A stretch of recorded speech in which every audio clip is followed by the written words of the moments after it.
What if I told you the greatest medical drama in years almost never happened, and that the spiritual successor to ER, yes, that ER, came close to being a direct sequel, but had to be written from scratch?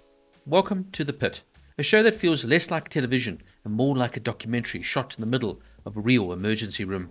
And today I'm breaking down why this gritty, emotional, unrelenting series has left audiences breathless, including myself. Let's firstly go back to the start. The Pit was originally conceived as a direct sequel to ER by none other than John Wells and Noah Wyle, who of course portrayed Dr. John Carter for over a decade. The plan, Wyle would reprise his role, continuing Carter's story in a new hospital setting. But they hit the legal wall. The Michael Crichton estate refused to license the ER intellectual property, so Wells and Wyle pivoted dramatically. Instead of a sequel, they made a spiritual successor. Same heart, same tension, but new faces, a new city, and a completely fresh tone. Thus, The Pit was born. Set in Pittsburgh, Pennsylvania, but filmed almost entirely on LA sound stages, The Pit manages to capture the pulse of a real ER. The show leans into authenticity, not only through a set design, but by casting mostly unfamiliar faces, adding to that almost documentary-style realism. And yes, a few of them are actual medical professionals. Ned Brower, who plays Nurse Jessie, is a real-life pediatric emergency nurse with a master's in nursing science. No wonder he feels so convincing on screen.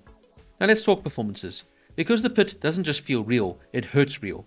Leading the pack is Noah Wyle here as Dr. Rabinovich, but he's called Robby by everyone. And let me just say, Wyle turns out an absolute tour de force performance. Wyle isn't just revisiting his old ER habits, he reinvents them. His Dr. Robby is vulnerable, fraying at the edges, but absolutely essential. He is without question the glue holding the show and his team together. But honestly, the entire cast delivers. From Patrick Ball's deeply layered Dr. Langdon, his first ever lead role by the way, to Shabana Aziz, who plays the youngest intern, Victoria Javadi, to Catherine Lanasa as Dana Evans, the charge nurse of the emergency room, to Fiona Dorff playing Dr. Cassie McKay, a second-year resident raising her young son.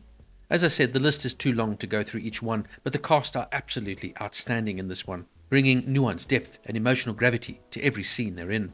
And in a fun trivia note, Taylor Dearden, who plays Dr. Malkin, well, she's Bryan Cranston's daughter. Yep, Breaking Bad meets The Pit.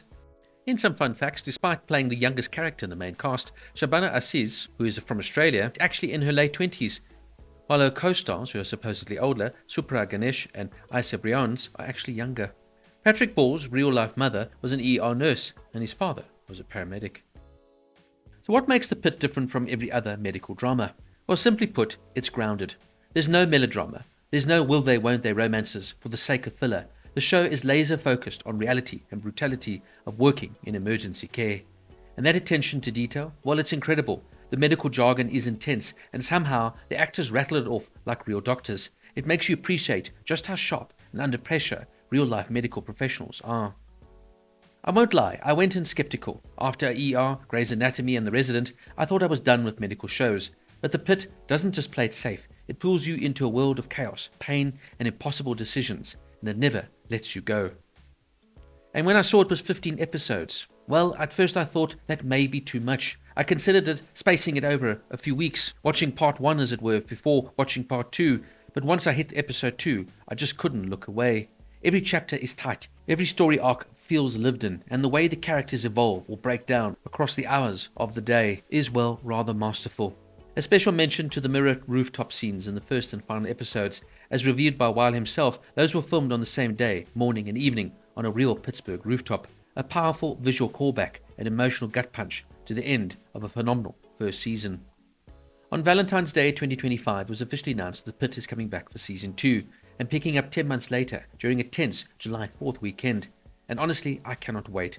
The show made me admire doctors and nurses more than ever. It made me feel the toll, physically, emotionally, and morally, of every case they face. The Pit isn't just a good medical show, it's a great drama, period.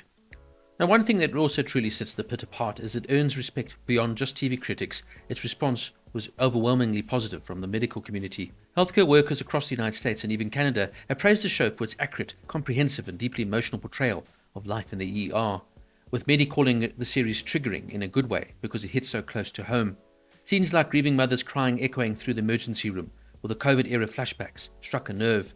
EMS personnel admitted the show helped them confront emotional weight of their own profession. Some even used the show to show their families what they go through, since privacy laws like HIPAA prevent relatives from visiting at work. Dr. Nicholas Cozy, director of EMS at Rush University, called the Pitt a powerful depiction of doctors trying to function in a system that's unwell itself, stretched thin, underfunded, and unable to keep pace. While others like Dr. Lucas Ramachari at Johns Hopkins and Angela Hoskin at Northeastern praised how the show gets the culture right. From the pressure on attending teaching residents to expertise of ER nurses and the real emotional toll of things like staff shortages and misinformation. Even mass casualty incident protocols used during events like the Boston Marathon bombing were noted as accurate by real-life emergency responders. But the show is not without its flaws. Critics within the profession flagged a few key things. CPR scenes, not violent or intense enough, though the producers admitted you can't perform real CPR on actors. Complex trauma cases happen too often in a single shift, a stretch for even the busiest of hospitals. But of course, that is allowing for some dramatic license. And some administrators getting involved in real-time medical decisions. Dramatic, sure, but also very unrealistic.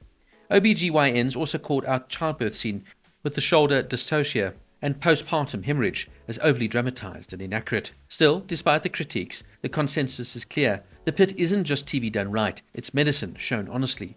Raw, respectful, and more accurate than almost anything we've ever seen before. The Pitt gets a 9.5 out of 10, as it is an absolute standout. If you're tired of formulaic hospital shows, this will restore your faith in the genre. It's intense, it's real, but it will definitely stay with you. So if you haven't seen The Pitt yet, now's the time. Like, comment, and subscribe for more in-depth TV breakdowns, and let me know your favorite moment from Season 1 of The Pitt.